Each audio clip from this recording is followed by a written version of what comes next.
Good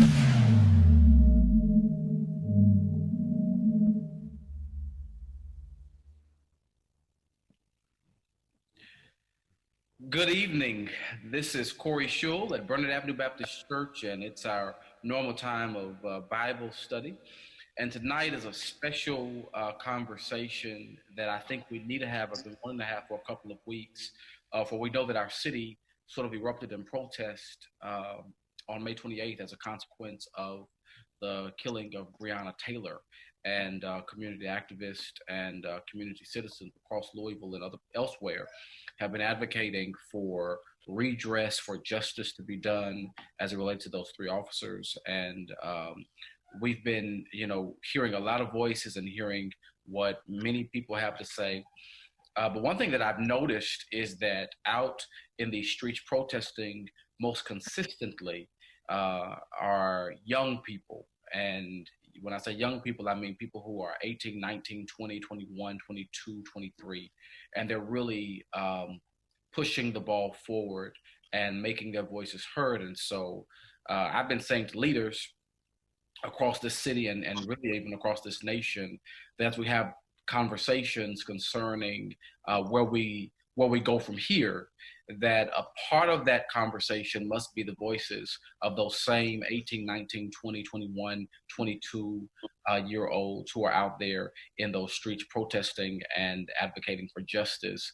And I've been challenging people to remember that the civil rights movement would not have been successful were it not for young people, those who were barely out of high school, those who were matriculating through college, those who did not have the responsibilities of parenthood and jobs and so forth and so on.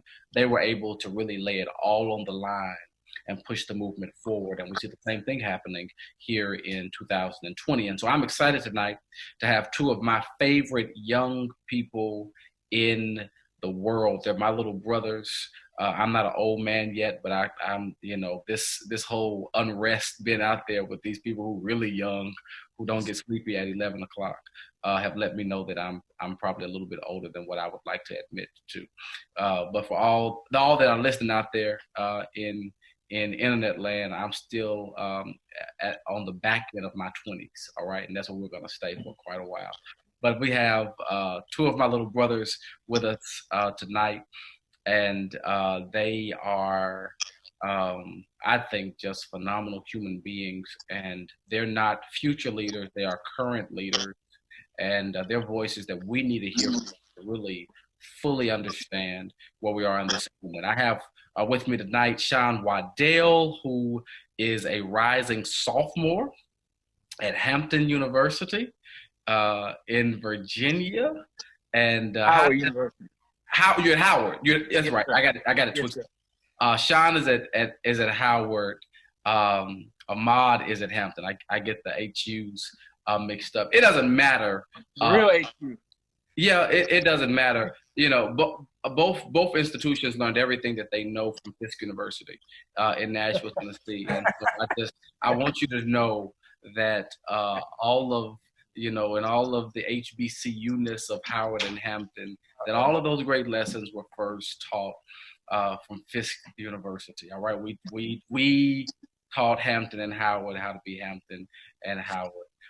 So Sean is at Howard in Washington, D.C. Sean, what's your major? Currently it was political science, but I'm switching to a business major for sophomore year. Okay, yes. Now what are your aspirations? Okay. Well, I want to go into law, civil law.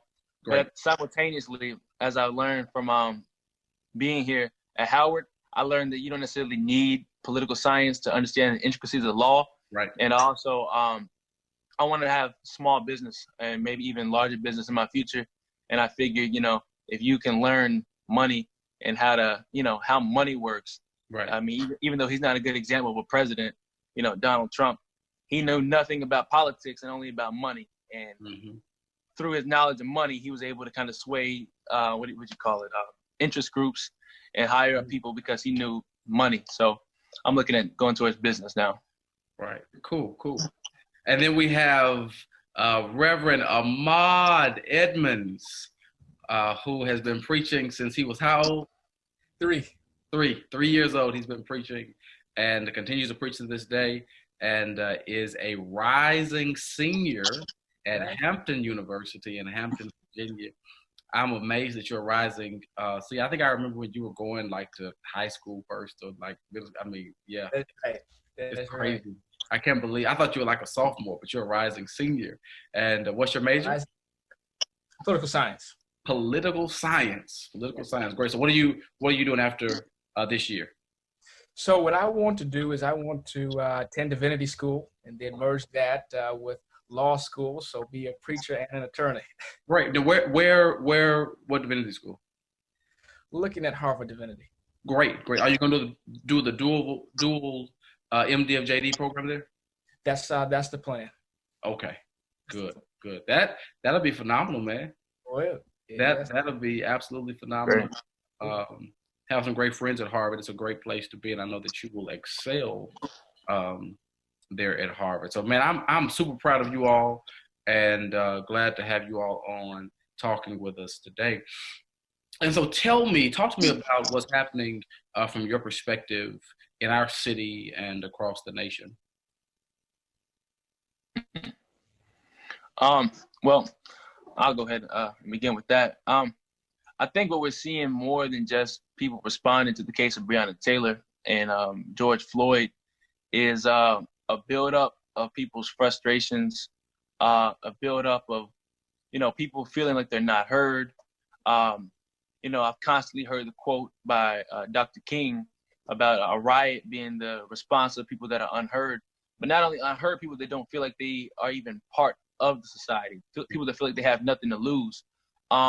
So when we have looked at what has happened within I guess this is around day 22 now in Louisville, somewhere around there, the last month in general, you've seen a lot of people who are frustrated and don't know what to do with their frustrations because the process of waiting for the justice system to work has constantly proven unsuccessful for us.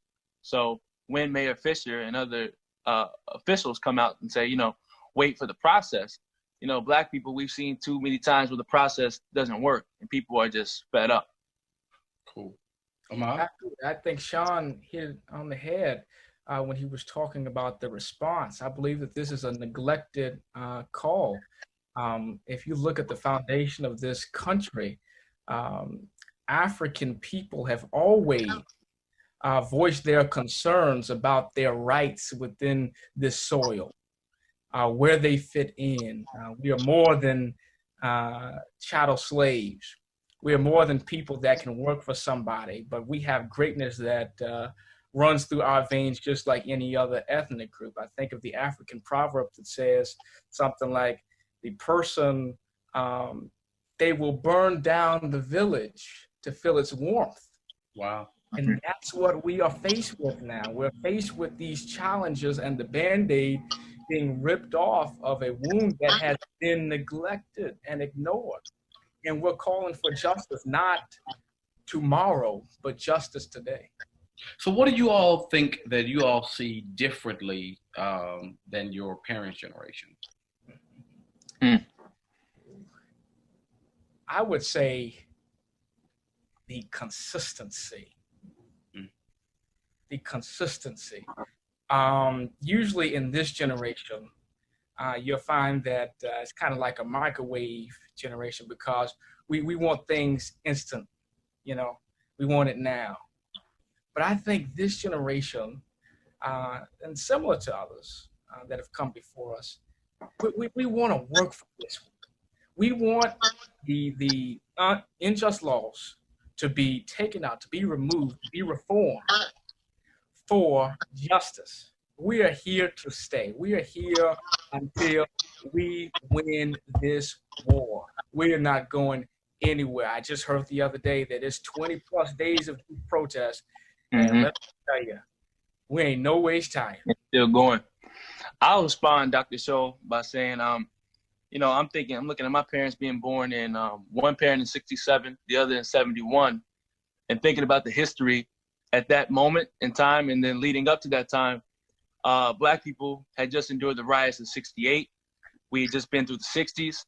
The tone had shifted from the '60s to the early '70s of, moving on up. You know what I mean? We felt like we were getting closer to our goals. And I think Black people let off the gas a little bit when we got some of our goals. And then on up to even Obama, we let glimpses of what we want look like what we want. It fooled us a little bit. It's like a kid who asks for, a birthday gift, and he goes and gets the gift and opens it, and it's the box, it's the size he thinks it is, and then he opens it and it's not quite it.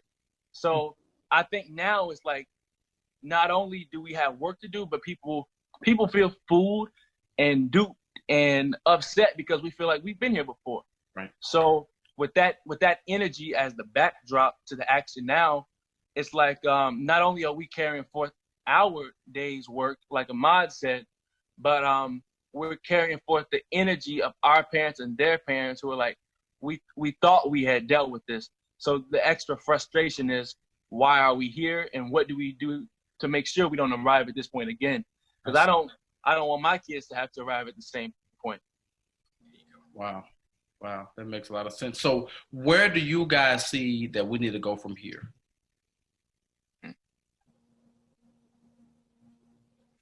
Well, I believe we need to have truthful and frank discussions and strategic planning. I believe that the protest is only half of the battle.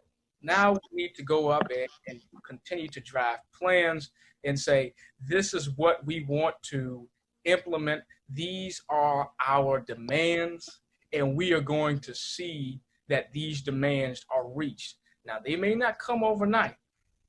And more than likely, they won't, because this war is 401 years old. And that's what we have recorded, okay? So what we need to do, strategically plan, and I believe that we have great authors that are at the table, and this is a mixed generational affair, by the way. Wow, great. And touching on what Ahmad said, no, I think that was so important, Ahmad, that you said that. A mixed generational affair, because one of the greatest defects that could occur is not allowing an intergenerational conversation and solution to mold. I've seen instances where folks from different generations representing different ideas, different forms of thought clash, and it looks so bad on our part as a people, because how can we effectively tell the house that we're in what we want when our house within is not all the way together. So you understand some of that clash between the generations during this? Tell me about that. Okay. Yeah, I think even on to the question that you asked previously, and I expressed, the changing of thoughts from 60s to 70s to now. I think you can characterize some of the thoughts of the older generation, like grandparents, as a lot of them more passive, more patient. Our parents' generation, some of them might have been tuned out to the intricacies of what's going on politically and culturally. And then now, a lot of people in my generation, I mean, not everybody's politically active or aware, but those that are very politically active and aware want everything right now, like right now. And if not now, then, if you're not talking about now, then you're not talking about the movement, which I think that's a fallacy. That's incorrect, because everything that we need to have done isn't going to happen now. You have to have people working in different areas. But when some folks from my generation represent that type of ideology and don't want to hear anything from older people and just want to force that on them, that's improper and that's a defect. And that we have to fix that within ourselves. I think, of course, we're allowed to disagree with each other, but if somebody like me and Ahmad spoke with Reverend Elliott on one occasion downtown, and he was giving us advice, and I thought that was just a beautiful moment of folks from a younger generation maybe having disagreements or different views of what he might have been saying, but still listening to him, taking his advice, and hearing him as a person who's seen this before. I think we need more of a loving, caring, family-like dialogue than dogma and zeal toward each other. Very good. Very good. Ahmad? You know, somebody said once, if you want to go fast, go by yourself. But if you want to go far, go with others. We need these diverse perspectives because this, the future that we want to see and hope to see, is going to have a direct impact on all of us. When I think of the mixed generation affair, I'm encouraged by it because what our generation needs is for our parents and grandparents to stand behind us and be the backbone that we need, that we don't have. The guidance, they have the wisdom, they have the experience. We're just really coming into this fight and trying to find our place and understand what this really is that is before us. You know, we have these electronic devices, iPhone, and sometimes when we take pictures, we have to wait because if we take the picture too fast, it'll be blurry. But what pops on the screen is a yellow box that allows us to focus on the subject. And I think that's where the older generation comes in, as that yellow box to guide us and say, hold a second, let's tap in, and then we can get this subject accomplished. So leave us with some hope. Tell us something that we just need to hear. Both of you all are incredibly inspiring. I love to hear you all speak and preach and, move crowds. So help us. What came to my head immediately is for us to remember that we've been here before and that we've made it before. And just to remember that, like when you're in the moment, when you're in the fire, it hurts and you're not thinking long term because you're in the fire. But just for us to step back and remember that we've been here before, we've seen this before, and we have the beautiful blessing of people who have been through this before, who are still with us and want to give us guidance. So don't become hopeless.